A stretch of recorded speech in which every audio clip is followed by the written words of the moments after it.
Tomorrow, sunny, 70s, just in time for the weekend, guys. It has been so wet for the last 3 or 4 weekends. You know, a little bit of a change is nice. Any outdoor plans should be good to go before we get ahead of ourselves. Let's get you through the remainder of your Friday. It is chilly. It is foggy in some areas. It is wet.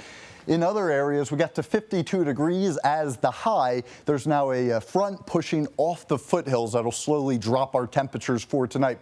It'll be a chilly one as you are stepping out. We are socked under the cloud cover. That's one thing consistent for all of the eastern plains and the foothills. What we will keep an eye on, some of these showers even down towards Trinidad drop in elevation, so we will see this scattered activity beginning to get its act together. Not a washout, very similar to the last few days, only today we're not going to include any severe potential. That's the big difference. Probably welcomed by many. 7 o'clock, for example, some light drizzles up and down I-25. It'll then continue to linger out across the eastern plains. This is midnight tonight. So more so a later onset with our activity should be good news for any earlier evening plans. By midnight and overnight, we're still going to hold on to some of this activity. By the time you're waking up tomorrow, the clouds are clearing. This batch of rain has pushed out of the state. Some sunshine will be peeking through to start your day, so we will be holding on to a few scattered showers. Temperatures in the mid to upper 40s generally through about 10 o'clock for tonight. Clouds, they will also slowly but surely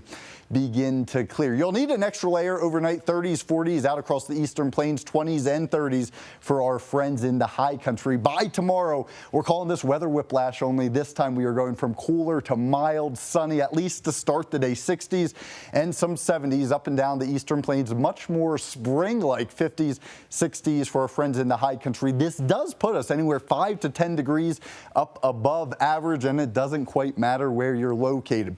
Any outdoor plans, you're good to go, but there will be one catch if you're planning to get out and golf by 2 o'clock. That's a bad time to have a tee time because some showers will be developing once again. Same general trend. If you're planning to hike, you're good through noon, 1, 2 o'clock. It's by about 3 we're going to start to watch this activity push towards the foothills and down in elevation. Any plans, push them to earlier for the day tomorrow, but by all means soak up the sunshine and the warmer conditions. 76 degrees downtown in Denver. What our futurecast is showing us, 3 to 6 o'clock, that's roughly the onset, but it's Denver to Boulder, and then it just marches right up I-76. We won't have any severe potential for tomorrow. There will be a few claps of thunder, small hail, but way below severe criteria. So again, beneficial moisture, but we don't get some of the damaging hail potential. Really ups and downs through the extended forecast, but Sunday is an interesting day. It's a first alert weather day that is possible, but we're watching 2 different modes of weather. The first is going to be our fire weather watches up and down much of I-25,